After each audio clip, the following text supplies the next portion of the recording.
What is up, guys? So in this video, I'm going to be breaking down the main strategies I use to make money on college basketball, which is finally starting. I love college basketball. You know, in my opinion, basketball, it's the most profitable sport to bet on. The NBA, college basketball, there's just so many games, so much line movement, so many line discrepancies. There's tons of profitable bets. Basketball is the sport I've made the most money betting on by far. It's been insanely lucrative. So in this video, I'm gonna run through the main strategies that I recommend using to actually beat the books.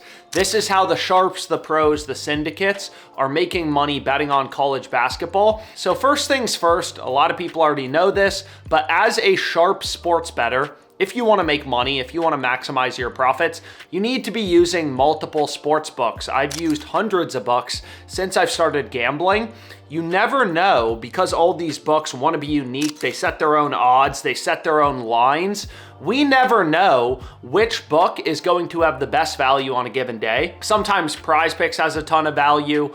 Other days, DraftKings or FanDuel have better value. So the more books you're using, the more outs you have. That means more books means more profitable bets. So that's my first recommendation. You know, if you want to bet on, let's say, Florida in the first basketball game of the year, you better be betting them at minus 166 on FanDuel, not minus 185 on Fliff. You have to be line shopping. That's step one to making money sports betting. This applies to any sport, NFL, whatever. You know, if you're betting something at minus 185 when you could get minus 166, you're screwed from the beginning, right? That's like buying a stock at $185 that you could get for 166. It just doesn't make any sense. That's a surefire way to lose money.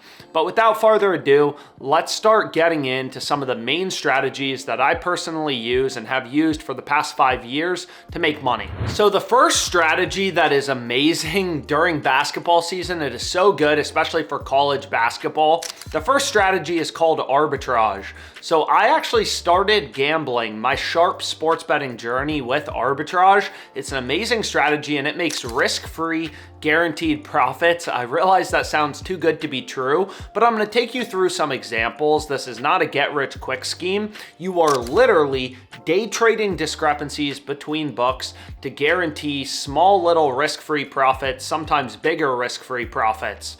So the reason I love arbitrage and recommend it to all new sports bettors is you will make money every single day. If you are doing arbitrage correctly, every single day you're gonna make money. You're gonna see your bankroll grow and grow and grow. So it will increase your confidence that, hey, I can actually beat the books. And from there, you can start to layer on other strategies that have more variance, ups and downs, like positive EV betting. But arbitrage is simple, okay? All books set their own odds. Out of the millions of odds across books, you know, maybe 0.1%, 0.2% of plays, two books get so out of sync that you can bet equal and opposite outcomes. So in this example, you can see the math on the screen. This OddsJam user was making $70 risk-free profit, and he bet this live while the game was going on. So right when the game ends, he gets back his money plus $70 profit. So he bet Portland State plus 14.5 on BetMGM at plus 135 odds. And then on FanDuel, he bet UMKC minus 14.5 at plus 100 odds. So one of these two bets will win, one will lose, right? You're betting equal and opposite outcomes. But because FanDuel and BetMGM were so out of sync, they had such different prices, regardless of what happened, if UMKC won by 25 points, they covered the spread, or if Portland State covered the spread, it didn't matter, right? He was making a guaranteed profit regardless of the result. So that's arbitrage. This play made $70 risk-free. So you try to bet as many ARB opportunities as you can every single day, and you're using a bunch of sports books, right? When you're arbitrage betting, you're hedging two books against each other. You're day trading discrepancies between them. So as an arbitrage bettor, you want to use as many books as possible. More books, more ARB opportunities means more risk-free profit for you. Obviously, some states have more sports books, so they're better for arbitrage betting. For example, I live in Virginia. There's tons of sports books.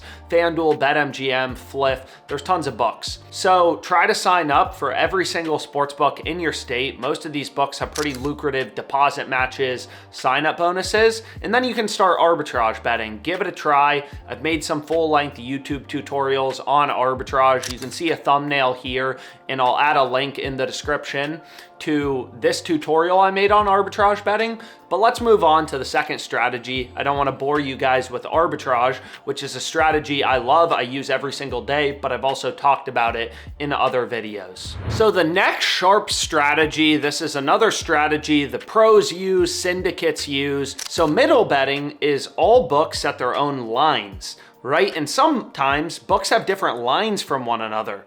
So I'll give you an example. Check out this play that an OddsJam user hit.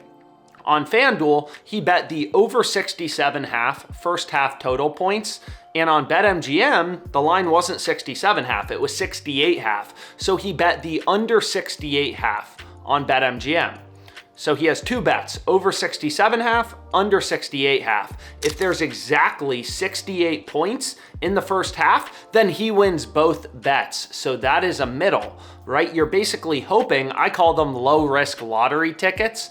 You're basically hoping a very low probability event that there's exactly 68 points in the first half. You're hoping that happens. That's what you're rooting for, because if there's 68 points, then he's gonna win both plays. However, what you're gonna notice why middles are so awesome is you can essentially get them for free.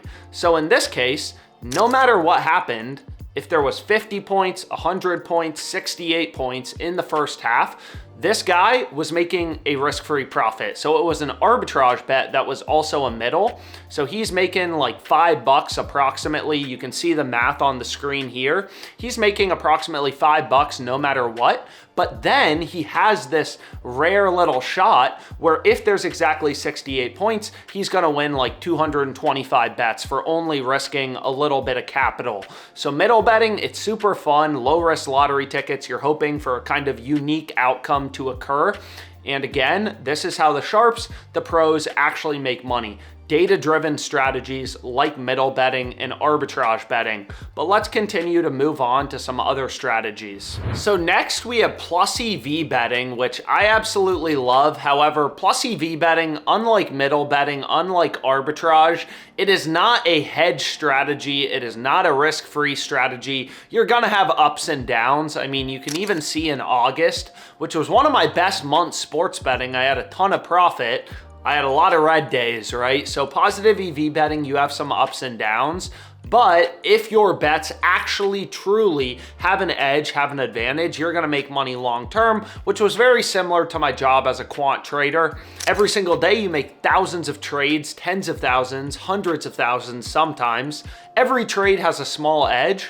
Some days you don't make money. But over the course of each month, you will make money just due to the law of large numbers, assuming your trades actually have a mathematical advantage. So in sports betting, plus EV bets can either be line discrepancies or discrepancies in odds. So I'll give you an example. In a prize picks play, this is an old example. I was digging up some of my old college basketball bets to use in this video, but I bet Ricky Council over 15.5 points on prize picks. Why did I like this? Well, every other sports book, all these multi-billion-dollar companies like Bet365, DraftKings, every other book had his line higher at 18.5. Right? So I'm using lines, odds on other sports books as a source of information, a source of data. And you may be thinking you could have middle bet this, which is true. I could have bet his over 15.5 on prize picks, his under 18.5 on DraftKings, pay the juice. But if he has 16 to 18 points, I'm gonna win both bets. But basically, I realized prize picks is the book slipping up, offering value, so I'm just gonna take the over. So again, DraftKings, even if you don't use DraftKings, you wanna look at their odds, look at their lines when you are placing bets, right? DraftKings is a $20 billion company or whatever. You want to put some weight into their odds, into their lines, because again, DraftKings has teams of data scientists. They're taking millions of dollars in betting volume. You want to put some weight into their lines, even if DraftKings isn't legal in your state. So the final thing, the main strategy I recommend starting with, especially if you have a smaller bankroll, is promos, promo conversion. So all of these books, right, are in ruthless competition for new customers. FanDuel, DraftKings, everyone is competing for the same people. People want customers to show up to their website. FanDuel wants you betting on FanDuel, not DraftKings, right? It's a marketing game for these books. So a lot of them, almost every single day, these books run lucrative promos. Sometimes PrizePicks has better promos, other days it's FanDuel, DraftKings, whatever. But basically the first thing I do, and you'll notice this if you tune into any of my live streams, but the first thing I do is I look for where are the no-brainer promos, where are the profit boosts. You know, a 30% profit boost is a ton. The average VIG or juice or house edge that books bake into their markets for college basketball is 4% to 5% for mainline markets, maybe 8% for player props. So basically whatever you bet, if you're getting 30% better odds with a profit boost, is going to be a profitable bet, a plus EV bet. When I started gambling, you know, I only had like a $5,000 bankroll at first, is I would get home from work and the first thing I would do is I would pull up BetMGM, DraftKings, FanDuel, and all I would do is look for where are these no-brainer promos, where are the 50% profit boosts, the massive discounts. That is the first thing I would look for in a given day because again, it's the easiest money you're ever gonna make. But regardless, I hope you enjoyed this video on college basketball betting strategies, arbitrage, middle betting, plus EV betting. Those are the three main strategies pros, syndicates, and sharps use to beat the books and actually win long term. And then also promos, right? Even though most of these promos have max bet sizes of $25 to $50, they are insanely lucrative. It really adds up. If you're taking advantage of the free squares, the 30% profit boost, you'll notice that you're able to actually, if you're playing them all for all the books in your state, you're finding these no-brainer promos, it really adds up in terms of your net profit. But I hope you enjoyed this video. Comment any questions, and thank you guys so much for watching. Thanks so much for your time.